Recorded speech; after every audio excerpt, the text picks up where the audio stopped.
There's no place to escape to. This is the last podcast. On the left. That's when the cannibalism started. What was that?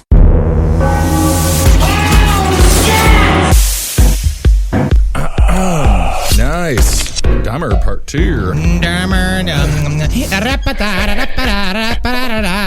Oh, I hope you're hungry. I gotta find a sauce. Welcome to the show, everyone. That's Marcus Parks. I'm Ben Kissel. Hey, my name is Greco Romanto, and I teach you how to cook an Asian boy. And what you gotta do is 9 onions. You cut off the dick of the Asian boy. You put it in a pot. You get the onions and simmer, and then, hey, guess what? You sit down and you eat the penises. So it's mostly just Asian boy penis with onions. Onions and penises. That's it. All you need. No green peppers or bell peppers in there. No, nothing like that. Onions. Salt and pepper. No. Onions. Just onions. You get this sweet salty from the semen all crusted onto their pubic hairs. Sure. So you put the pubic hair in there. Oh, you have to have the pubic hairs. Oh, okay. And the balls, or the balls in a different stew? The balls are the best part. Okay. How they fall apart into strings. Manjo banjo. The manjo banjo. I'm just being Greco-Romanti here, human chef. Yes, I see. That's Henry Zabrowski, of course. It's part 2 of Dahmer. I hope you guys are all sitting down with a big plate of spaghetti ready to listen to this next episode. So you remember, the first episode, we got really sad about Jeffrey Dahmer. He had a rough childhood. His dad wasn't there, and his mom didn't love him enough. Yeah, and then this part reminds you that he's a fucking monster. So then you're just like, I understand why his father left, and I get why his mother thought he was a crazy person. Can't handle this kid. He's got an attitude problem. That's right. You know, he's had a hard time making friends. If you have a hard time making friends, you got to go make friends. I will say his parents did not help him out. They created the creepy Dahmer house on the top of the hill. They didn't create. Technically, he created that by what he did. Well, the Dahmer house helped him with the visual. I know a lot of people. A creepy guy. Well, I have a lot of friends who live in set back, beautiful houses. It's great because it's isolated. It's not a sad graveyard because it's isolated. You know what I mean? Right. It can be a nice thing to get away from the neighborhood. Mm-hmm. Yes, that's true. That's true. Well, the Dahmer house had some vultures flying above it, and there's always a storm cloud there, and lightning was about to strike at any moment. So we just left Dahmer, just moving into his grandma's house, right? Well, we left Dahmer. He had just moved to his grandma's house. He had just gotten his job at the Ambrosia Chocolate That's Factory. right. Nothing like a fine Willy Wonka chocolate. Mm-hmm. They have since torn down their old factory and built a new one. It's bad for business when you have a bone eater in your business, huh? But they still keep the name Ambrosia. That's nice. Well, you got to remember, that's the thing. Branding is so hard. When you got a name that already sticks, you got to keep it. Well, it's been around since 1895. Yeah, just one dude eating 16 Asian boys isn't going to keep the chocolate from rolling. The show's got to keep going. There's some chubby dude looking similar to the villain from True Detective working at the Hershey, Pennsylvania factory. There's no doubt. They got blood on their hands. Yeah, absolutely. You know how many Oompa Loompas fell into that chocolate river? So many. We laughed and we laughed. Oh, look at the little Oompa Loompas. They had to get fished out of there, stuck in the drainage pipes, and nobody ever talked about it because Willy Wonka was made out of magic. And he was offering a golden ticket to come and tour the death factory he called a chocolate factory. So Jeffrey Dahmer, he was making bank, by the way, at Ambrosia. $19 an hour. $19 an hour in 2014 money. Yeah, absolutely. That's incredible. But Jeffrey Dahmer, just like John Wayne Gacy, again and again slipped through the cracks, again and again was arrested for certain sexual crimes. On September 8th, 1986, he was arrested for lewd and lascivious behavior for masturbating in front of a couple of 12-year-old boys on the banks of the Kinnickinnick River. Because this is now, when did he kill his first victim again? He killed his first victim at 18. This was the hitchhiker. Yes, the first victim that he killed, I believe it was something like 9 years before, right? Yeah, this was he had been going through a huge cooling off. So he's in his mid-20s here? So what I was listening in Born to Kill, they said the thing that he says set him back off, like when he was staying with his grandma. So basically, when he was staying with his grandma, he was trying to get back into religion really heavily. Yeah. Then so she started walking around to the house in those big white panties. He's like, sashaying around. Think about that. But apparently he was at a library reading, because he took up his time reading, and a man walked past him and threw up a crumpled pieces of paper at him, and he opened it up and it said, "If you want a blowjob, meet me in the bathroom." And he said he didn't go and meet the guy, but he was like, it was the first thing that made his brain kick back into being the Jeff we know and love. That's right. Oh man, that's got to be fun though. At the same time. Oh, yeah. I wish somebody, preferably a woman, and an attractive one, throws me a crumpled up piece of paper. Do you want a blowjob? It sounds like a penthouse letter. It does. When you're Jeffrey Dahmer, everything gets sour. And isn't it interesting to know what the world was like before Grindr? Just crushed up pieces of paper being thrown on random people studying at the library. Yeah, so then he was and then he started jerking off in public. Yeah, he started jerking off in public. He jerked off in front of these two 12-year-old boys. They just laughed at him. Which is so sad. Oh, so sad. Oh, I mean, at the very least, you want them to look scared. Yeah. Well, one of them asked him, was like, "You having a good time?" And he goes, "Yeah, I'm having a great time." Yeah, of course he is. He's fully hard. Right. Yeah, if he was having a hard time, he'd just be like, he'd be soft going like, I can't. No, you guys are ready to go. Yeah. But now this was what was so interesting with that. He doesn't like alive people. And he doesn't really enjoy young boys. This is about deviancy. Yeah. Okay. Yeah, and being drunk all the time. So he's loaded off a Schlitz. Oh, yeah. Every moment of his life. Yeah. So he confessed to police when he was arrested that he had masturbated 5 times in public in the preceding months. And this also, you just can't let all the beans spill. I'll say this to anybody: if you're talking to the police, if you got secrets, just take a breath. Before you start spouting off your secrets. This was part of Dahmer's game. This is not going to be his last arrest. This was part of his game. He was very charismatic when he was arrested by the police. He was always very apologetic, very sorry. The report said that he doesn't know what changed him to make him suddenly start doing this, but that he knows he has a problem and he wants to get help. And that was his thing over and over. I want to get help. I don't know why I do these things. He was sentenced to a year's probation and some therapy for this crime. 10 therapy sessions with probably some student psychologists, and they're like, "So what do you dream about?" And he's like, "Well, sometimes I go and I dream about this. A boy is just nothing but muscles, and he comes to me and he says he wants to be my ultimate wife, and then I come all over him, and they're just like, time's up. Thank you so much for coming in. Great. I think I'm going to really ace this paper. I think I got a real sociopath here." So this is at the time, as Henry said, he got the note in the library, and he also briefly after this, God didn't work, so he figured he'd try Satan. He got into occult practice. Hell yeah, right. For just a little bit. When Satan didn't work, he figured, all right, it's time to just dive headfirst into the Milwaukee gay scene. And it makes me so sad that Satan didn't work for him, because he's worked for so many people. He's made the rest of us so cool. Well, that's very, very debatable. God and Satan couldn't beat Dahmer, though. They really couldn't. That's why he's number 1 in my book. Can't get him down. Can't get him down. He's king of kings, Lord of lords, Jeffrey Dahmer. So Dahmer, he started going to gay bars all around Milwaukee. He was known as that guy, the loner, the guy that just would sit at the bar and would just get wasted. Like the cool loner, like Antonio Banderas and Desperado loner? I think he saw himself as that, and then everyone else is like, this is a man who doesn't wash his clothes, who keeps going up to people and tell them how much he likes how their hips look, and he wishes that he could have them as a trophy. That's what's hard. It sounds like it's flirting at first. Right. That's what they're thinking, but he just keeps on twirling his hair. There was a great the bartender did an interview on, again, my favorite serial killer series, Born to Kill, on Jeffrey Dahmer, and he was just like, yeah, Jeffrey used to come in every day and he'd get the same beer, and then he'd sit in a corner like he was waiting for somebody, but then I guess he found him every once in a while. That's it. Well, where Jeffrey first started getting his drug 'em and fuck 'em on was at this place called Club Baths in Milwaukee, which was closed by health authorities in 1988. No way! The Club Bath in Milwaukee was filthy? I can't believe it. Oh, man. Well, we got the cheese sauna, or we also have the spaghetti and meatball pit. And we're doing a bit of brat boil in the Egyptian theme room. Yeah.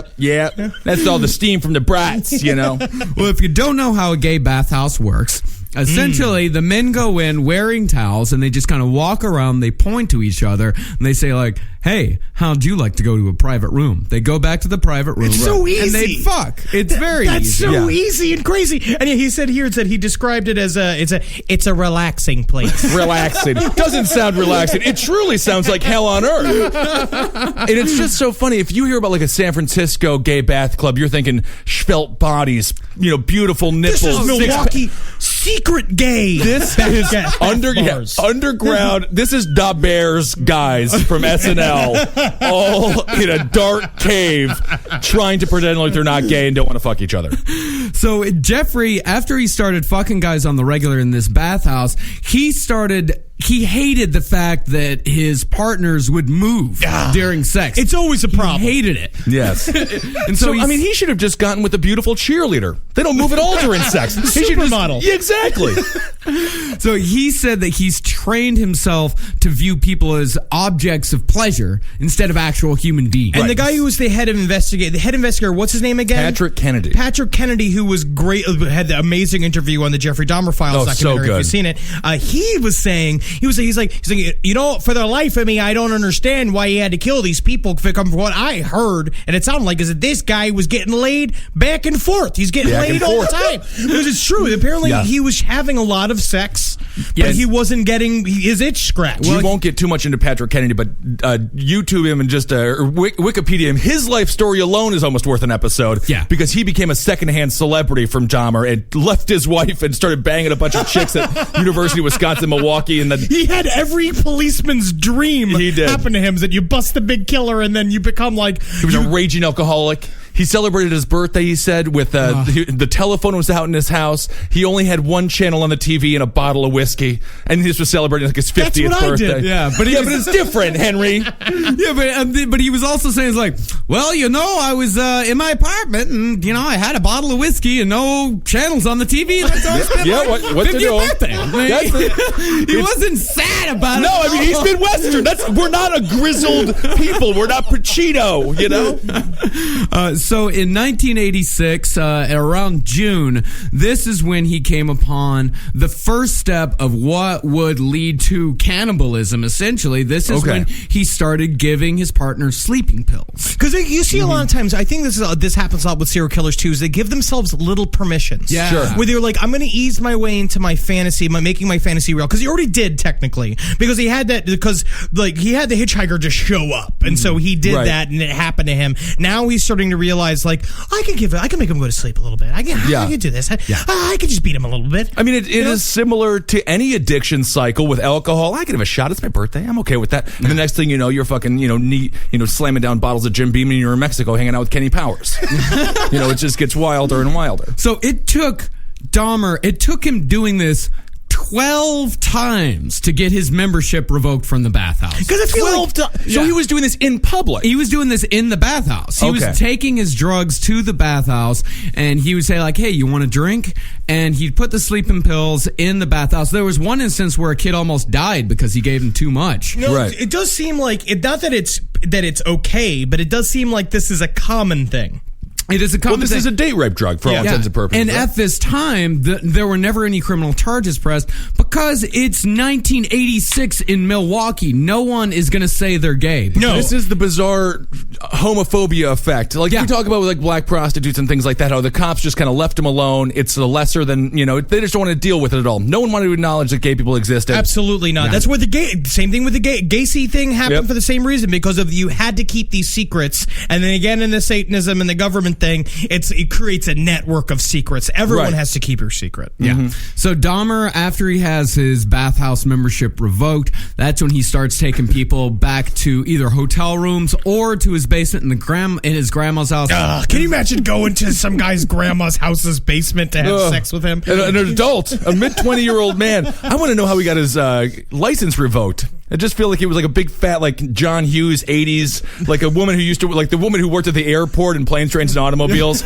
You're fucked. Just be like, you're revoked. Get out of here, Jeffrey. I was just doing what everybody else was doing. And this is also the time when he's really trying to get his shit under control. This is when he stole the mannequin from the store. Which is a nice compromise. I wouldn't be surprised if nowadays they do have all those life-size dummies that are meant to, that are meant for sex. I wonder if that would have alleviated at least a couple of these murders. You were talking about on this. Were we talking about on this podcast, or were we maybe talking about in the live show about there's a problem with live dolls about being returned all fucking cut up.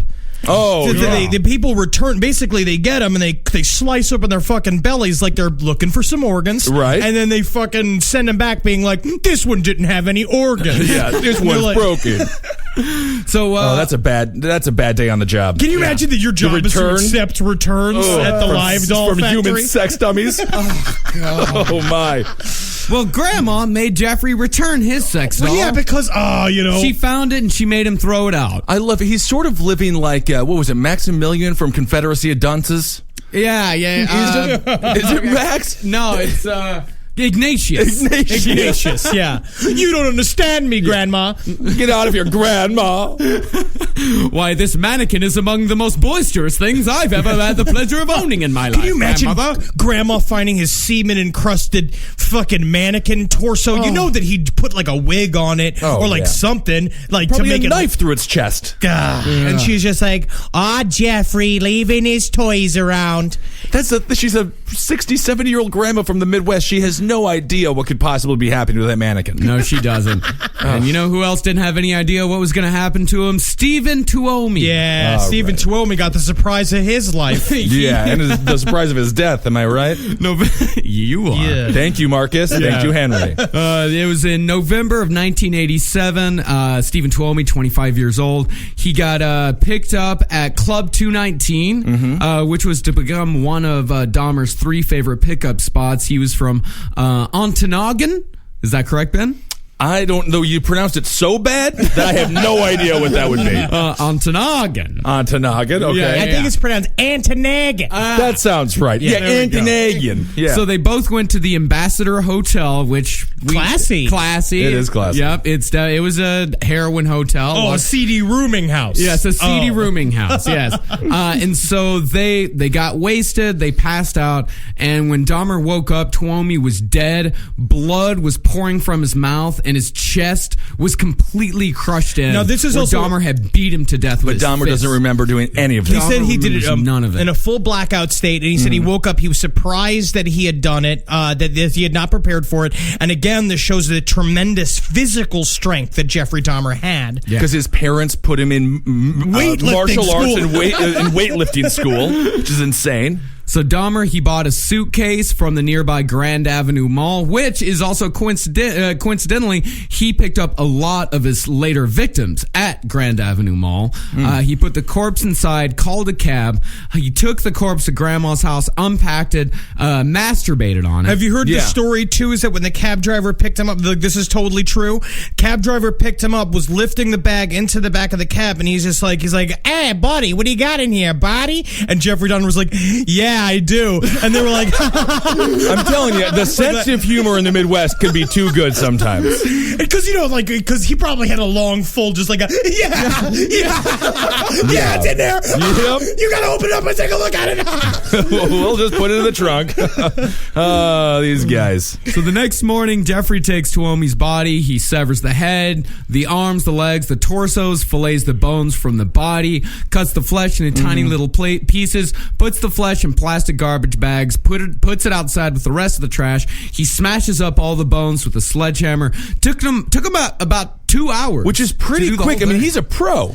Well, this is also him out of sheer desperation. Right. He did not expect to kill this person. He didn't think he was going to. But of course, again, permissions. You kind of build yourself up to it. You kind of put yourself in the scenario where it'll happen, and then you'll be surprised at what happens. Of course, right. But he was just trying to get rid of the evidence. Well, not completely, because I just pictured him listening to Sunday Morning coming down, just drinking a beer on the bed, just sitting there with the corpse, just Sunday morning. Man, weird. Well, he wasn't trying to get rid of the body too much, because this was his second kill. Was also his first attempt at retaining a trophy. He kept the head.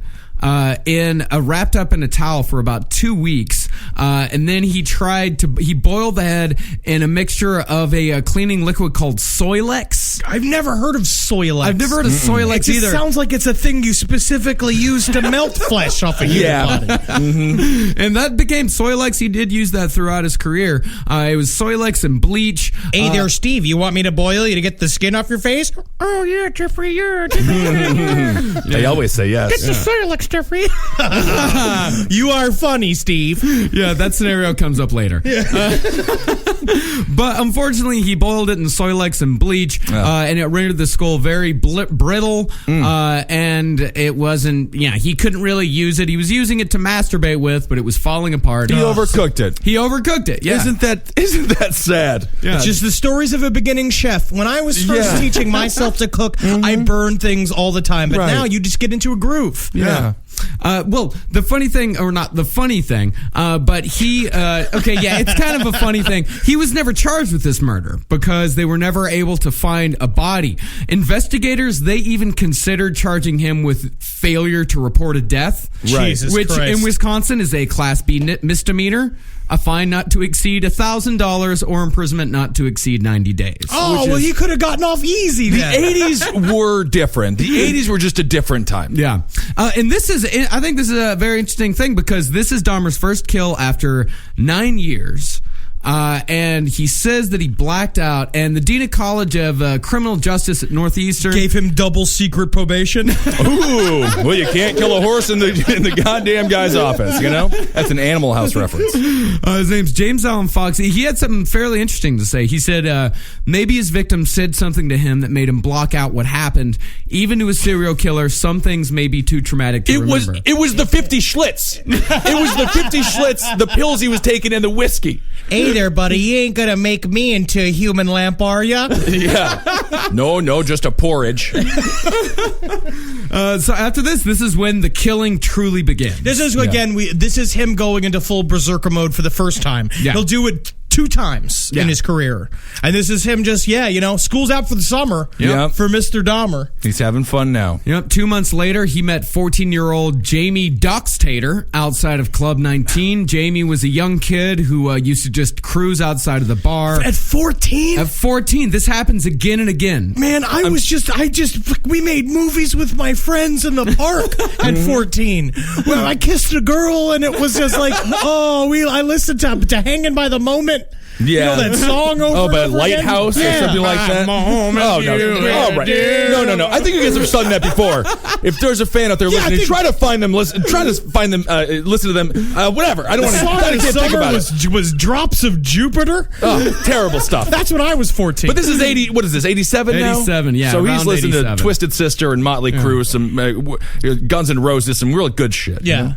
So Jamie, he, just like a lot of other Jeffrey's other victims, he was had a long criminal history. Yeah, he was like a cool little kid. He's 14. He's a car thief and a hustler. Yeah. Dahmer said that he thought that Jamie was Hispanic, about 18 years old. And this is another weird thing about Dahmer is that he will admit to killing and eating and butchering and all that. Right. But all of his underage victims, he always maintains, I thought they were 18. Well, because he didn't actually want to have sex with kids. It was just the hairless torsos he was after. Yeah. And who can blame him? I mean, the penal system. I like a good hairless torso as well. I mean, I enjoy full adult females. Yes. And that's where you could get that. They tend to be hairless. You could also have a man shave. There are ways to do it. Totally. You could just say to someone, hey, I like a shaved chest. And you should meet shaved chest Bernie over there in the go-go cage. He doesn't have hair on his chest. You don't have to find a boy. Dahmer wasn't much of a talker, though, you know? He really wasn't. What he was good at, though, was offering to take people back to his apartment to pose for pictures. But he loved that he was Hispanic, but he turned out to be all Native American. Yes, he turned out to be half Stockbridge, half Oneida. Which is why many of our famous Native American characters in movies were played by Spanish people for a very long time. Easily discernible. Yeah, Spanish people or Johnny Depp. Very confusing. But now, so he's out of grandmother's house. No, he's still in grandmother's house. Oh, Okay. yeah. He's still in grandmother's house. He takes Jamie back, takes some pictures, gives him the drink with the drugs mixed in. Jamie falls asleep. Jeffrey strangles him to death. And that's Jeffrey's MO right there. Yeah. Take him back to the apartment, give him the drugs. They pass out, strangle him to death. Well, there are very few instances where that doesn't happen. It's a more humane death than what the Oklahoma gave that dude on death row with the triple cocktail there. Lord. Pass somebody out and strangle him to death. It's not the worst way to go. Do we want to play the sound clip of when Jeff realized what his life rhythm was? Oh, yeah. This is Mr. Kennedy talking about Jeffrey's, I guess, perfect recipe. His perfect his process. He would lay listening to their heart, and he trained himself to learn when they were coming out of the drug-induced coma by their breathing, because it would start to get kind of sharp and short from the long breathing of a drug-induced. And that's when he knew it was time to kill them.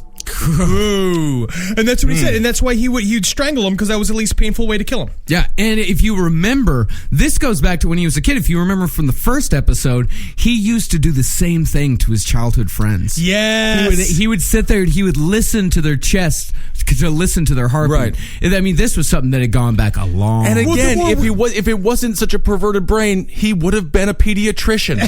He would have been a doctor. Or at least, have the friendly hobby of being a taxidermist. Yeah. Sure. But then he also did the same thing.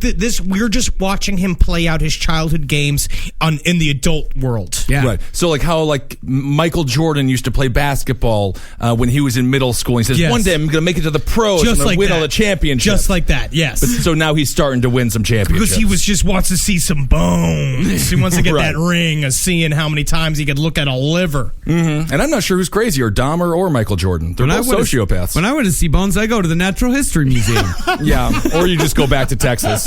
Or my backyard. Yeah. So he dismembered the body with a knife by the backroom drain, broke up the bones with a sledgehammer, put him in a plastic bag, blah, blah, blah.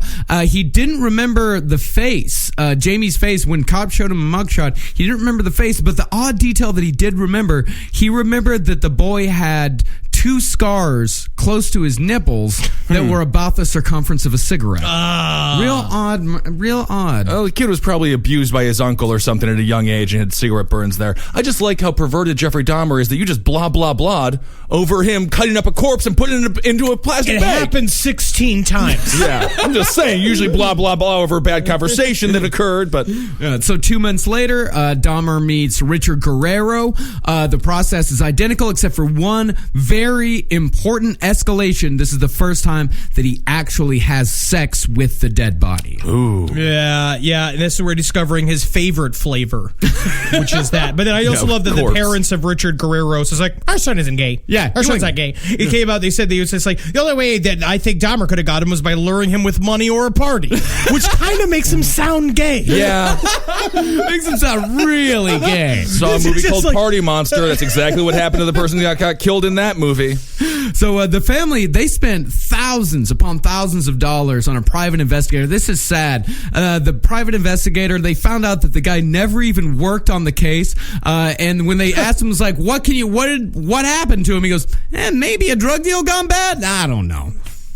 This would have been the greatest case of all time for a private investigator. No work was done. None. No work was No done. work was Nobody done. tried to Digging. save these people. Yeah, and none of this, and you'll also see this time and again, is that the cops, nobody paid attention to the Guerreros. They tried going to the press, they tried going to the cops. Nobody gave them any attention, but when Richard Guerrero was positively identified as one of Dahmer's victims, these people didn't know a moment's peace for months. The press was camped out on their lawn, and this happened with almost every single one of his victims. Of course, because it was this crazy, sensational serial killer case. He's like the most infamous serial killer of all time. It's just a problem. It's a problem. The fact they were not investigated because of homophobia. Yeah, because of homophobia, and also, well, we'll get into that later. Yeah, and there was nothing going on in Wisconsin at the time. No. I mean, this was I think the Green Bay Packers hadn't won a game in about a decade and a half. The Milwaukee Bucks are terrible, and that's all you have. So just because the sports were dumb. But that was it. That's the only thing. I don't know. I think it's valid. So by summer of '88, Grandma decides she's had enough of Jeffrey's antics. Yeah, all the moaning and the screaming and him probably yelling to himself, hammered, bags and bags of Schlitz cans. Yeah. Just like going out, him probably asleep on the stoops going like, Grandma, they keep coming to me to die. You know, she's just like, I've had it. I want to be young again. Yeah. And not just bags and bags of Schlitz cans, but bags and bags of garbage cans with a black substance oozing from them. Catherine asked, Catherine noticed there was some garbage bags out in front of her house that had a black substance oozing from them. She didn't want to confront Jeffrey with it, so she asked Lionel, you need to talk to your son about this black oozing substance. And that ooze went on to create the Teenage Mutant Ninja Turtles. Oh, isn't that something? Yes. And Jeffrey said that he was just back up to his old tricks, that he was just removing the skin from animals he'd found with chemicals. Totally normal for a 29-year-old man to be doing. Oh, absolutely. I cannot believe the courage, the audacity of this guy to just put it out for garbage men to find. It worked. It's nuts. Again and again. These are the best. If you're ever worried that garbage men are stealing from your trash, they're not. We talked about put this. a body in there and Richard find out. Ramirez felt the same thing. He felt like he was at a certain point. He felt like nobody could catch him. Yeah. He felt like now I'm doing what I'm supposed to be doing with my life, so now I'm protected by some other energy. Right. We'll see that later on where Jeffrey's his psychosis took him into a sort of a magical land. Yeah, Oh, even yeah. more than Ramirez, Gacy was just toying with the cops. Never thought he was. Well, because he was bigger than the police. He had connections to the mafia. Yeah. To the governor's office, to everyone. So on September 25th, 1988, Jeffrey moves out of Grandma's basement to North 24th Street in Milwaukee. Milwaukee. What did I say? Milwaukee. I think it was just an accent thing. I think it's just, God damn it. I mean, Milwaukee sounds like it's somewhere in Australia or something. So he moved to this place. He stayed there less than a month before he decided that he was going to pick up a 13-year-old Laotian boy from school one day. This little boy. They're just sashaying around asking for it, all these Laotians. I don't know how you pronounce that. It's Laotian? Laotian. Yeah. He didn't deserve it. What am I saying? He didn't technically Yeah, he's a deserve it. 13-year-old. Yeah, he's a 13-year-old boy. So Jeffrey, he walked up to him. He said, "Hey, I want to try out my new camera. Do you want to help me try out my new camera?" He said, "I've asked all these other kids, and they've all said no." Well, you never know when it's the guy from American Apparel, and you're going to be on the cover. I don't know if it's because I'm 6'3", reeking of booze, and my eyes are all glazed over, and my clothes stink, but they all keep just saying no to me, Laotian boy. So Jeffrey offered him $50, took the boy inside, took a couple of Polaroids, kissed the kid's stomach, took his dick out of his pants, touched it, and said, "Look sexier." And the whole time this kid was drinking. He's like, what's his name? Terry Richards. Yeah, Terry Richardson. Yeah. He's a lot like Terry Richardson, actually. So this kid, the whole time he was drinking Bailey's and coffee, which is a pretty adult drink for a 13-year-old. Yeah, is he reading, what is it, Tolstoy? What? What happened to you? Oh, never mind. Tolstoy? Tolstoy? Oh, yeah, all right. Sit down. No, the boy is drinking an interesting adult substance. Very good. Worries of Tolstoy. All right. I had a lump. All right. I have cancer. Yeah.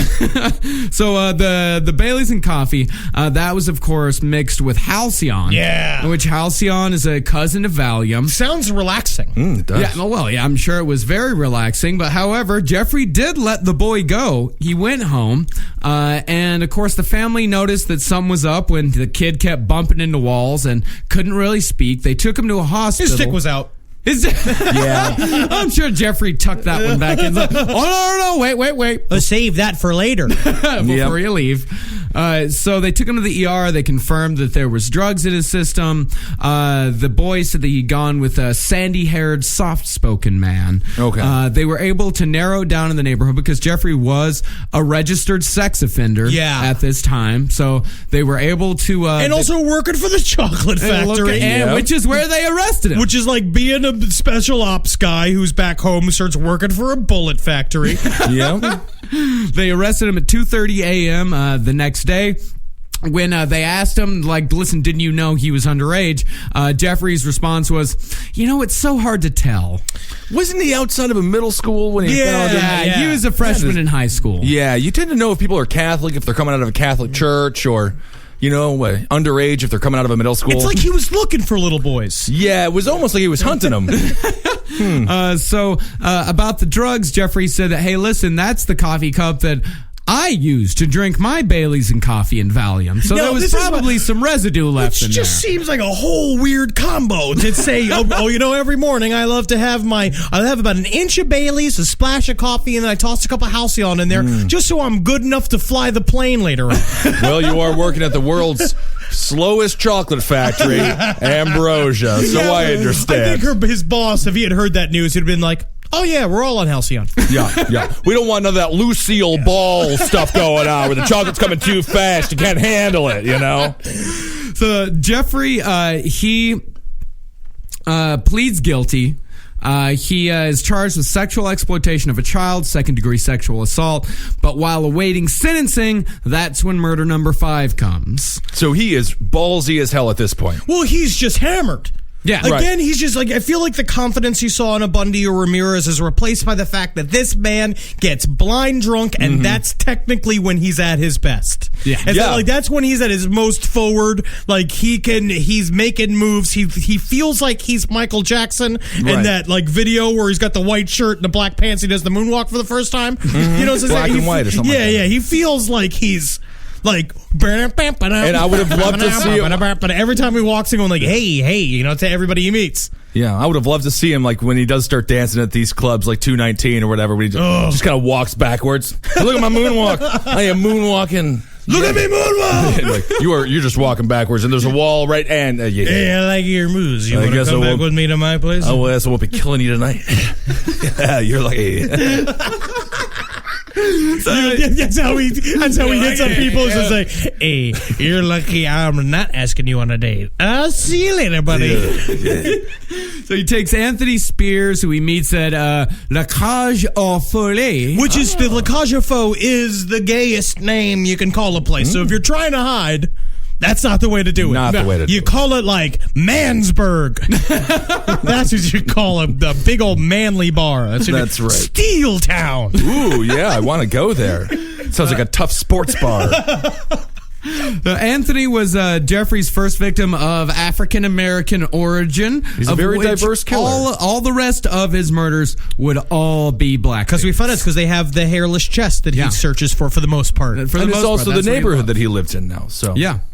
So he was this guy, Anthony Sears. Jeffrey told him that he was from Chicago. He was visiting his grandmother. Anthony told him that he was an aspiring model, which, by the way, the Milwaukee gay scene, as we will see, is full of aspiring models. Chock full of aspiring models. Unfortunately, Milwaukee isn't chock full of a modeling industry. So that doesn't really help. Which is why Jeffrey's this is the first step of my big break. Yeah. Come to my place. I'll take some pictures of you. Absolutely. So I'll bring my fireman's costume. I have a fireman's costume, a doctor's costume, an EMT costume, and a farmer's costume, so we can get my composite going. So they went back to his house. Jeffrey strangled him, had sex with the corpse, dismembered the body, and this skull would be the first skull that he would keep. He boiled the skull, just boiled it in water, which is the best thing to do. He learned you don't boil it with caustic chemicals. Come on, Jeffrey. So he boiled it, he painted it gray, and this is something that he would do with all of his skulls. He painted it gray, so in case he was caught, he could tell the cops that it was a plastic model. You also imagine going like, painting, paint, oh, is it the right kind of gray? Let me get some more black. It's just Pinball Wizard is playing, but just on skip. Like the song's just skipping in the background. So he preserved the head and the genitalia of Spears in acetone, and this is ballsy as shit. He stored the head and genitalia of his victim in his work locker. Because he was still living at grandma's house at this time. Well, I'm sure No, he was at grandma's house here still? He was still in grandma's house, yeah. I feel like at this point, well, at this chocolate factory, the boss learned a long time ago, don't look in the lockers because the stuff you find in a chocolate worker's locker is not Santa's workshop. Right. So he eventually confessed that this skull would be the centerpiece of the altar that he would masturbate in front of for years to come. Now, this is when he really got kind of crazy. Well, this is how you become a pope. This is exactly what they do. Well, the altar, this skull was, this murder happened long before he had enough bones and heads and flesh to actually build the altar. He's looking forward to this is just the base area. He had an idea came to his head, it's like how we wanted to be comedians. It's just like, I could be a comedian. And he's just like, you know what I'm going to do one day? I'm going to make a big jerk off bone altar. Ooh. Well, how does that sit me? Well, I'm going to write it down and I'm going to keep it in my wallet. And if I'm still thinking about it a year from now, I'll do it. So the altar was the most grotesque thing that I've ever read about. Oh. Yes. This is this was his crowning achievement at the end of his murders. The altar was 7 skulls, 2 entire skeletons. He had a black table that he had put all of these on. It was covered in photographs of all of his victims. Like real Etsy-like. Yeah. It's sort of like that Kevin Costner movie, if you Field of Dreams, if you build it, they will come. But he was just wanting a Marilyn Manson concert. If he built it, he would come. Yeah, if I build it, I will come. Yeah, that's true. I just want to see Kevin Costner beating off on the pitcher's mound. No. This is about old-timey baseball. No, not for me, it wasn't. This is my Field of Dreams. Field of Creams. Really wish that I had not come to this old baseball field. I'm Shoeless Jackson. Coming all over Babe Ruth. I should have worn some shoes if I knew that Kevin Costner would be jerking off all over my feet. Yeah. Trickery, motherfucker. So the incense sticks were also placed on each end of the black table. I was thinking that this whole time, great incense. Yeah. Little holders. Oh, yeah, absolutely. The best incense holder. Yeah. The entire construction was to be placed before a window covered with a black opaque shower curtain, in front of which Jeffrey, he didn't get to this part. He intended to buy a really nice black leather chair. Really nice chair. Really? Yeah. So what are you shopping for today at Sealy's, sir? I'm just kind of looking for a nice, relaxing chair that I could put in front of my bone altar that I could jerk off all over the bones. Well, we're going to need to get you one of these Petersons over now, here. this one beautiful back silver riveting. You've got a deep pocket bucket seat. Do you like to drink beer? Do you like to drink a little bit? Oh, I've got to drink beer. I'd be killing you right now. Why don't you push that button right there on the left? Oh, it's a beer fridge. It's a beer fridge. I can't believe I found something that works so perfectly. Yep. Hey, you want to come by my place? We got a couple of delivery guys coming. Make them hairless. Well, when they asked him who this altar was dedicated to, he said, myself. It was a place where I could feel at home. Believe me, I understand. Yeah, I'm getting a new couch. We just ordered a new couch. Yeah, I can't wait for my new couch to come. I'm going to feel like I'm at home. I'm with him on that. A nice couch really does make you feel like you own the place. Yeah. So sentencing comes along for the sexual assault charge, and this is another example of him slipping through the cracks. DA Gail Shelton, based on a report of findings from Dahmer's past, she argued for a sentence of 5 to 6 years minimum. She said, I think we should put him in one of those mirror prisons like General Zod in Superman 2. She said, in my judgment, it is absolutely crystal clear that the prognosis for treatment of Mr. Dahmer within the community is extremely bleak, and the reality is that treatment within the community is just plain not going to work. His track record exhibits that he is very likely to reoffend. Mr. Dahmer's perception that what he did wrong here was choosing choosing too young a victim, and that's all he did wrong, is part of the problem. 3 different mental health professionals said that he was angry, resistant, evasive, manipulative. Yeah. One doctor said that he had schizoid personality, recommended intensive treatment, hospitalization. Another one said that Jeffrey had problems with his sexuality. Maybe. Possibly. Maybe there's some problems. Described Dahmer as very alone in the world and as having a monastic and Spartan lifestyle. That's what his attorney said. He was very semi-sick. I say semi because he hasn't manifested the sickness. This was his attorney's defense. I don't think that's the best way. So it's like, well, let's just think about it. He's not completely sick because he doesn't have like a chain of ears. Do you, Jeff? You don't have one, right? He doesn't have a chain of ears. No, not yet. He argued his lawyer's name. Is 3 ears connected together a chain? No, we need at least 7 during. All right, no, I do not. No, I do not. It's more of a do not. keychain. It's a keychain of ears. That's fine. That's fine. Yeah, that's semi crazy. So his attorney, Gerald Boyle, he said that just the mere act of Jeffrey getting caught was enough to keep him from escalating. He said, having had a lot of contact with this man since I was hired to represent him. Like 6 months. That there has been no recurrence of this type of conduct. Killed 2 people. Right. And this is a fucking amazing irony, is that this same guy, Gerald Boyle, he had prosecuted Milwaukee's very first serial killer case 20 years earlier. And then he went to work for the defense. Yeah, and then he worked to get Jeffrey Dahmer back on the streets. Because he knew what he was good at. Yeah. Which was getting those killers back out on the streets. So what was the sentence? The sentence was 5 years of probation. Fair. Okay. Yeah. Fair. Absolutely. 5 years of probation for each count to run concurrently. He was also, he begged and pleaded with the judge to help let him keep his job. He's like, I need to keep my job so much. Like, I absolutely need to keep it. I'm a hard worker. My job is all I have. I mean, he was so good at forming the bars with his bare hands. Yeah. If anybody has had ambrosia chocolate, please let us know. I've never got to Send sample me any a of it. bar of it. If you grew up in the 80s and you had an ambrosia chocolate, you probably had something touched by Jeffrey Dahmer. Yeah. He worked the big mixer. Oh, Yeah, of course that was did. his job, is that he worked the big mixer on the overnights. So he was and he was. Can you trust anyone who works overnights? No. My dad was an overnight I had a driver. night job, though. Yeah. Yeah. Martin from Human Centipede 2 worked overnight. Fake character. Yeah. All right. So this guy, he was sentenced to a work release program, meaning he had to be at the jail during the day and then go to work at night. Where's the FDA, by the way? What do you mean? Isn't there a Food and Drug Administration be like, you got a jack-off expert over here putting all the chocolate in the goddamn mixer? I think we have a problem. No, that chocolate, the way chocolate company work, they just go like, la, la, la, la, la, with their fucking fingers in their ears. They don't want to hear. Because if they had to fire every sex offender that was at the chocolate factory, Easter would be over.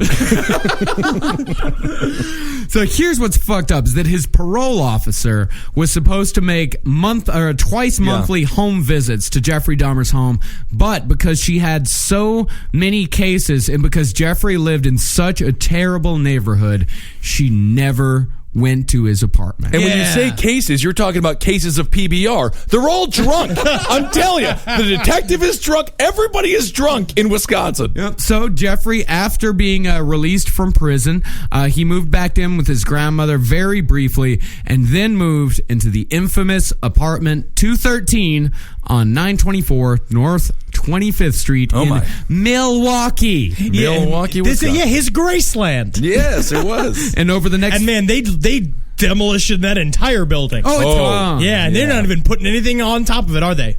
I don't think so. No, they didn't leave that. I know. We were just outside talking to somebody. They were like, I can't believe it. But wasn't everybody else upset that was in the apartment building when they would knocked it down? Or was just being like, no, I think they were done living at those apartments after they found out what happened. It was a slum of an apartment, so I think they got better lives out of it. Yeah, it was. I mean, in fact, this area, it was 69% black. The rents were half that of the nicer neighborhoods of Milwaukee. There were 2,378 people living on Dahmer's block alone.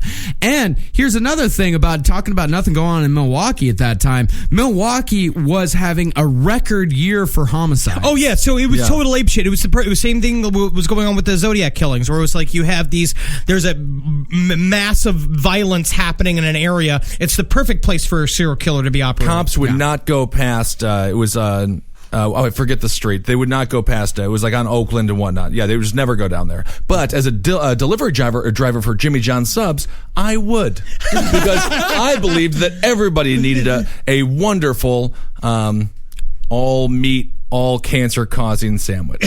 And that's why we call him Ben, hero of the people kissel. That's right. I'm trying to think of the burger's name, or the sandwich's names. The Hunters Club. Yeah, I love Jimmy John's. Oh, Jimmy John's is good. Yeah, absolutely. I would have been so happy if I was in that neighborhood and I saw you. If I got the sandwich from you, of course. Yeah, you know. Yeah. I think there's one just called Big Tuna. I was just full of tuna. So Jeffrey, Kind of So excited. sad. What's happened to you? I don't know. You just got all wistful about your Jimmy John's experience. Well, I was in the neighborhood that Dahmer was hanging out. So, Jeffrey, after being in this work release program for an entire year, no kills whatsoever, he, less than a week in his new apartment, goes and gets his next victim. Of course, you got a bachelor pad. You got to use it. Yeah. Little housewarming gift for himself. Raymond Smith, he was a male prostitute. Dahmer took him back to 219 with the promise of $50 per sex. There was the drinks, 7 sleeping pills, manually strangled. He took the next day, he went out and bought a Polaroid camera and he posed this guy's body into a lot of different, and this is the first time he started posing the bodies to take pictures. Yeah, and he said it to show off their physique. Yeah, you know that famous photo that everyone's seen of the body in the bathtub, all arched back. That was Raymond Smith. Yeah. But of course, that inspired Outkast's song "Shake It Like a Polaroid Picture." That's disgusting. Very exciting. Andre 3000. One of the happiest songs ever written. It was. Shake It. I can't help but feel that is not the case. It might be the case, but you never know. Maybe if they were from Milwaukee. Maybe. But they're from Atlanta, sir. They're from Atlanta, or in Atlanta is about the hip hop. This story spread, though. You never know. So 1 week after that, Dahmer decides to try his hand again, but this time had a bit of a bugaboo. He accidentally switched the drinks and drank his own drug-laced drink. And he woke up $300 in a watch lighter. Now, what I think is interesting about this is that, yes, if this was a sitcom, this would have been a hilarious episode of a sitcom. Yes. Yeah. But it's reality, and he's a horrible monster. Right. So Dahmer, he meets Eddie Smith, 28, at the Phoenix bar. He also has a bit of a goof on this one. He just couldn't wait to get to Scully time. I mean, when you got the altar on your mind, and you're like, I need 7. I need 7. All right, I got 1. This one, look how big his head is. Yeah, it's going to be so big. My head would have been on top of that altar. Lord, yeah. You would have been a fucking Werther's bowl. Yeah, that would have been nice. So, I wish Dahmer could have been a grandfather. Want some chocolate? Want some candy? This was a black prostitute I killed. Yes. Now it holds gummies. So he takes the head and he decides that the best way to get the skull dry is to put it in the oven. When you put a skull in the oven, it explodes. So was the brain still in the skull, or had he scooped it clean? I think he had scooped it clean. I think this is post-boil. Do we know what he does with these brains? He just bags them up. Yeah. He doesn't eat the brains. No, he eats the thigh. Well, we'll find out later on. He eats the thighs and the buys. Yeah, he's not a viscera man whatsoever. Okay. He's a all meat man. He's a good cuts man. He's not like Henry eating those disgusting organ meats. Take it easy. It gives you rice, gives you power. You eat more disgusting than Jeffrey Dahmer. I don't know. You know, I do. Mine are still things raised to be killed. I guess you could say the same about man, the most dangerous game to hunt. Yeah, you're just taking that straight from Surviving the Game. That is a line that Gary Busey has. And you know, Dahmer, he said about this one, he felt rotten about it. Yeah, because he didn't get any of the cool shit. Because he didn't get any of the cool shit. But I see. It wasn't because he murdered a man. It wasn't because he murdered the man. It was because he wasn't able to get anything from it. Which Which I think what he was thinking in his mind is that it had gone completely to waste because he always felt remorse. He hated killing. He hated killing. He felt remorse after every murder, but he saw it in his fucked up mind. He saw all of it as a means to an end. So if there was no end, this person died for nothing. Yeah, this person died for nothing. He was very Native American about it. Exactly, yeah. You thank the buffalo. Now, this next fact right here is I did not know at all. I didn't know about this either until I started researching. This guy, he actually called this guy's sister. So Dahmer called Raymond Smith's sister. Dahmer called Raymond Smith's sister Carolyn about a year after he was reported missing, and she answered the phone, and the guy on the other side of the phone said, "Don't look for your brother." And when she said why, he just said, "Because I killed him." And Dahmer confessed that not only did he make the call, but he made multiple calls to family members doing this exact same thing. That's very interesting. BTK got away with it too, just making phone calls and to but people. What's fucked up in Dahmer's rationale is that he thought he was doing the nice thing. Yeah. He thought he was giving them closure. I guess to some degree he was, if they believed him. I mean, it's fucked up. Yeah. It's not cool. But you can't do that anymore. You can't have a burner phone and call somebody. Yeah, you can. I mean, you can have a burner phone. Al Qaeda does it every day.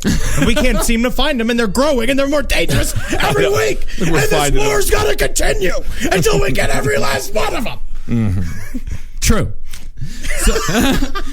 So victim number 7, his name was Ricky Lee Beeks. He met him at Club 219, and that's a bit of serendipity there. That it was Club 219 where he got a lot of his victims, and he lived in apartment 219. Interesting. So that could have been a good pickup. I thought it was 213. You're right. But I mean, everyone was so drunk. It didn't matter. That's the least of all the lies he's going to tell all night. 9 is divisible by 3, my friend. You're right. I'm wrong. Yeah. And Dahmer said at this point, he was on a roll as far as cutting up the bodies. This is a quote from Dahmer saying exactly how he did it. This is what he said. I separated the joints, the arm joints, the leg joints, and had to do 2 boilings. I think I used 4 boxes of Soilex for each one. Put in the upper portion of the body and boiled that for about 2 hours, and then the lower portion for another 2 hours. The Soilex removes all the flesh, turns it into a jelly-like substance, and it just rinses off. Then I laid the clean bones in a light bleach solution, left them there for a day, and spread them out on either newspaper or cloth, and let them dry for about a week in the bedroom. And what could this have possibly smelled like? Oh, like Soilex. This is just fucking unbelievable that he got away with this for so long. It's like, that must have reeked. I mean, if you're a detective, don't you just go to the stores and be like, got any Soilex? Oh, you do? Okay. Got any Soilex? You do? You got any Soilex? No? Oh, no, a tall man in weird spectacles picked up all of it? All of it. All 30 boxes of Soilex? Okay. Yeah, but who are these people? Who are the people that live in the apartment? Who are they going to complain to? The cops aren't going to come. They're not going to complain to the cops anyway. Yeah, they're not going to come. The racism of the Milwaukee Police Department was notorious. They were terrible people. Did you and the see fucking that thing? slumlord isn't going to come and check it out. There was an interview with him briefly in Born to Kill, and he was just like, he was this like older guy, and he's just like the landlord. Yeah, and he was just he's like, I went up there and I knocked on the door, and I was like, Dahmer, you better quit it with that smell, but. I never really heard nothing until the arrest came. That's right. You know what the excuse Jeffrey gave the landlord? That he had some tropical fish that died. Oh, yes. Yeah. Yes. Ugh. So there is one kid. Before the last victim, there was one boy who did get away from Jeffrey Dahmer. And this is truly a sad story. And again, a testament to how racist and ridiculously stupid. No, this isn't the big one. This isn't the big one. This isn't the big one. No. Oh, because no, this I know kid what you're actually saying. got away. Okay. No, Jeffrey, he picked up a 15-year-old boy outside of Phoenix Bar, gave him $200 to pose in nude photographs. $19 an hour at the chocolate factory starting to kick in. That's right. The boy went, but would refuse to drink anything that Dahmer gave him. This kid in it for the money. I'll get $200. This perv weirdo will take some pictures of me. I'm out of here. Sure. He said that the VCR was playing The Exorcist. Just kind of cool. While the boy was laying It's like on the my bed. house, but without all the murder. Yeah. Yeah. And Dahmer came up behind him and hit him with a rubber mallet and tried to strangle him. You go to sleep. You go to sleep. Yeah, I mean, did he throw a black circle against the wall and make him try to run through it too? I mean, is he Wile E. Coyote trying to get a road He got runner? a giant rubber band. He attached it to two things and slingshotted his way into the other room. Oh my God. So he tried strangling him. The boy was able to get loose, and Dahmer started bargaining with the kid. The kid said, like, all right, like, I won't call the cops if you just let me go. All right, just let me go.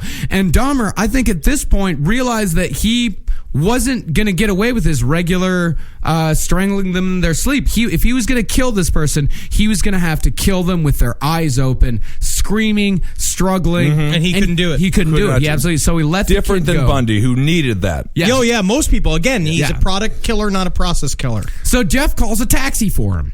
That's before Uber, things were different. This is nice. This was a nice move. When the kid got back to his house, I mean, it was, of course, he was in a foster home, and he didn't tell his mother. Of course, he was in a. Yeah, I guess it's true. Yeah, I mean, he's fucking cruising outside of a gay bar in Milwaukee at 14. Yeah, I mean, he's not doing good. There's just not a lot of parenting going on in Wisconsin. So he went back to his father, Senator Koch's house, and told his dad all about it. And he didn't really tell his foster mom what happened because she didn't know he was gay and he didn't want to tell her. But eventually she pressed him. They went to their social worker. The social worker promised to contact the police. The police went to the house, knocked on the door. Jeffrey wasn't there, and the cops never went back. Yep. Again. And nobody smelled the smell. They never heard from the police. They never heard from the social worker. It plays into the cops' races. Oh, you know those people. It's like a zoo. It's like a zoo in there. Yeah. You know, I mean, it's the perfect hiding place for a bunch of corpses is a black apartment building in Milwaukee. Yo, yeah. Yeah. So the next guy, Ernest Miller, 25, the first and only time that Jeffrey would use a knife on the victim while he was still alive, he cut this guy's throat. He said he didn't like it because he said it was too messy and caused too much pain. It's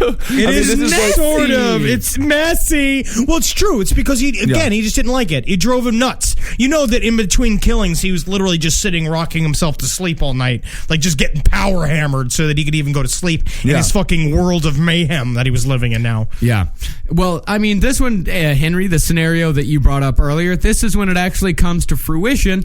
And after he killed this guy, he put the body in the bathtub, started to dismember him, cut off the head, and then while he was dismembering him, he repeatedly kissed and talked to the dismembered head. Hey, so tell me, you want to hear a joke there? And it's like, yeah, what are you? And it's like, all right, and when one muffin said to the other muffin in the oven, what did he say? What did he say? He's like, it's too hot in here. What did the other muffin say to him? Oh, what did he say? She's like, oh no, I'm talking to muffin. Yep.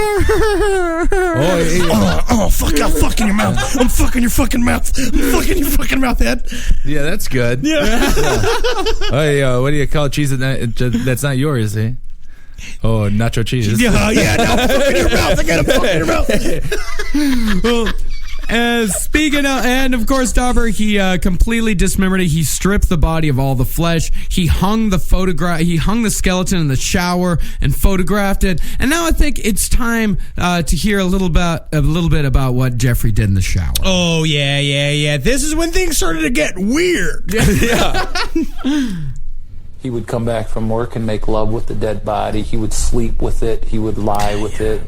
He would rub it and have sex with it. He was just very, very enamored with the concept of opening a body, seeing the internal organs spill forth, and several of the bodies he would put in his bathtub and pack with ice in midweek because he had to work the next day, so he could keep them for the weekend where he'd have more time to enjoy himself with these bodies.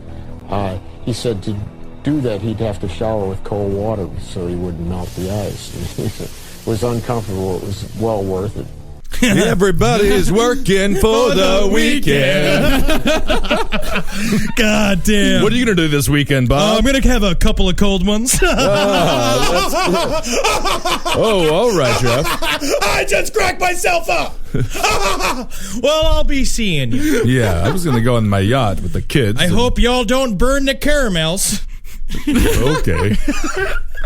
Well, more important than anything else out of this kill is that this is his first cannibalism kill. Here we go. As they say, this is when the cannibalism started. And then what I really find interesting about this whole process is like no other serial crime investigation can you see the actual steps of escalation so clearly. Yeah. So clearly. Each kill, he amped it up a little bit for himself, so it's a little bit more deviant. It's just trying to scratch at itch. He can't figure out how to please himself. One detective said it was like he was searching for the ultimate orgasm. Yeah. But it's also almost like a relationship to some degree.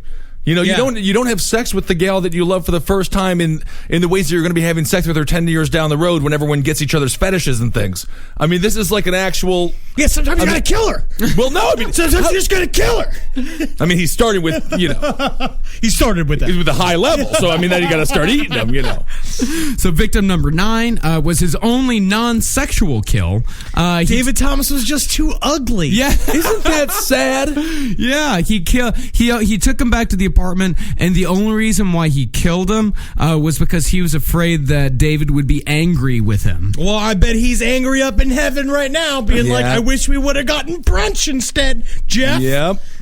Well, and then after this, Jeffrey goes through what we call a bit of a dry spell. Well, I think after that he realized. I think that when he killed him, when he realized, because it was true. I think we see that in this is that he took him home. He was like, he's like, this isn't even what I want anymore. Right. I thought I knew what I wanted. You know what? I should take a little break. And then come after this with a new passion. Take a vacation. Yep. I mean, there is absolute evidence to suggest that Jeffrey Dahmer's bipolar. Yeah, I think so. I mean, you see anything. when you talk, and by the way, the entire time that he is killing all of these people, he's meeting with his probation officer every 2 weeks. Every 2 weeks. Meeting probation officer. This man had all of it. Everything that was bad, everything that could be bad in a person, he got all of it. He is by far, I mean, like, of course, there are many others that are different, but I find that Jeffrey Dahmer is probably the most mentally ill. Yeah. Just in terms of, like, I honestly think you could have just drugged him up and kept him in a state hospital if you had found him really early and had just kept him from all this. Yeah. Where certain other people were kind of like, like Ted Bundy was like a fucking cougar. Yeah. Like are very dangerous. Jeffrey Dahmer was just very fucked up. Let's end at the beginning. 19-year-old Errol Lindsay was walking home to get a key cut one day. Lindsay was a heterosexual, but Jeffrey was able to lure him to the apartment. This is when, I forgot. This is when he became a bit of a mixologist. This is when he became a bit of a mixologist. Errol Lindsay was Jeffrey Dahmer's very first love zombie. Right. Now, my question with this is, how did he even get the idea? Does anyone... I've been looking for it and looking for it. He liked horror movies. He probably just watched Romero's Day of the Dead. And his father was a chemist, remember? Yes. So this grisly detail that's involved in this is very important, and then we can talk about it. Yeah. So he came into the apartment. He was drugged, and Jeffrey drilled a hole into his skull and poured muriatic acid. No, he said what he had was he had a hand drill from when he was doing some stuff in his house. And he said he's just like, when I was listening to him talk about it, he's like, yeah, I figured I could do it real quick and get the hole in there. And then I poured the acid in there. And, I don't know what I was thinking, but, it just didn't work how I wanted it to work. No, it didn't, Tom. No. And so Lindsay was somehow still alive. And he woke up, and basically, because he hoped that he'd pour this acid in his fucking brain and it would mush him up and make him a zombie. Right. But he woke up and said, I have a headache. What time is it? And then he drugged him again. Right. And then strangled him. It's bone fucking time. Well, now you're a lamp. Yeah. Well, there's one more victim to get to. His name's Tony Hughes. He was victim 12. I mean, everyone was complaining about the smell. They said that they heard a sound of a chainsaw every once in a while. It's just American Psycho, Bateman style stuff. He's playing The Exorcist on loop. Yeah. He's playing Working for the Weekend on loop, probably at the same time, because it was the song of that summer. Definitely. You know, like he's all up on it. He keeps asking people if they want to see Caddyshack 2. What did but he's just talking to people's dogs. I mean, what's so amazing is these black people must have just been like, white people, huh? We got one white guy in this whole building. I guess this is what they do. This is how you get left alone in the ghetto. Yeah. And what Jeffrey said about the smell, about the way he was disposing of the bodies, the lackadaisical way that he was going about everything, he just said, nobody ever said anything, so I kept doing it. He was so... It's just, again, if you're breaking the law, pretend that you're not. And then you can get away with it. Eddie taught me that. Ed Larson taught me that, where it's just like, you just be like, what? What are you talking about? There's like, anytime anybody accuses you of anything. There's that scene in Blow, the Johnny Depp, where he stars, Johnny Depp stars in that movie Blow. It's like when you're carrying like 10 pounds of cocaine across the border, you pretend like you're not carrying 10 pounds across the border. You just walk across the damn border. Yeah. That's it. Oh, yeah, no, he was a cool customer when it came to this, and that was a part of it. He's just, we see the compartmentalizing of his personality, his apartment, because that's what they said. There's this one quote that I find really interesting about him, which was, they said that when he went back to his place, this quote about him is chilling. The quote about him, about this is, you see the, he goes into his apartment. Dahmer once said that once he had snapped the lock on the door and the person was in his apartment, he'd become more aggressive, more powerful. It was almost like a psychological transformation. He would become more sexually aroused. So it's like he's built this perfect sex dungeon. Yeah. And he's totally in charge of. And it wasn't just one snap on the, one lock on the door. I mean, he had like 7 locks on this door. I mean, Houdini couldn't have gotten out of this place. Yeah. It was pretty nice. One deadbolt. That's what you need. One apartment door equals one deadbolt. Unless you're carrying gold bars. Yeah. Like you need one deadbolt. Yeah. It was guarded like an armored truck. So we have to end here. Yeah, we have to end here. We'll be back next week. We're going to pump through the end of this to get to... There's just so much stuff. There's so much. Yeah, he deserves a lot of attention. He does. This is the perfect example of losing yourself to your fantasies. Yep. And again, I wanted to say this in the first episode because of what happened. This is kind of hammy and kind of a thing, but it's like truly is. It's like if you ever feel like you are having bad thoughts, tell somebody. Like this is he could have been reached out to. There were things that could have happened. The things when he was left alone for that period of time when he first got obsessed with that jogger and that stuff, like that was the time that maybe someone could have helped him, but he was fucked from then on out. So tell somebody. Yeah, just talk to somebody. Yeah. Write to us at cavecomedyradio@gmail.com. We'll answer it all on sex and other human activity. Yeah. Save it for the Grim podcast. Yeah. Sometimes tell yourself no. Tell yourself, give yourself boundaries. I'm not going to do it. That's why women are so nice in relationships, because they often say no, and then you say, oh, okay, I can't do that. So we'll be back next week. We'll start with The Great Escape, and we'll finish out Jeffrey Dahmer with the final kills, the capture, the confession, the trial, and then his own grisly death. His own very grisly. Oh, my goodness. Jesus so hail Christ. Satan, everybody. And you know what? I want to say, too, if you're a Christian listener out there, that's fine. Thank you as well. Thank you for Satan's listening. very important to the Bible. Yes, Satan loves your treachery. Sure. He loves everything about it. You can't have one without the other. Also, yes, and thank everybody for the birthday messages. I loved all the burgers. That was very awesome. Yeah. I felt powerful. I think you felt powerful. I felt fucking powerful. Okay, that's a strange thing to feel. 9 feet tall. Right. And thank you to everybody who donated to the Murderfist Kickstarter to help our pilot. That was amazing. Nice. I'm going to post it up again at some point. Thank you so much to people who've already donated. Mm-hmm. It's wonderful. That's right. And keep on supporting Cave Comedy Radio, Roundtable, Top Hat, Sex and Other Human Activities, Page 7, all these things. All right, everybody. Hail Satan. Hail Satan. Hail Geen. Hail me. And, of course, hail yourselves. Negociate.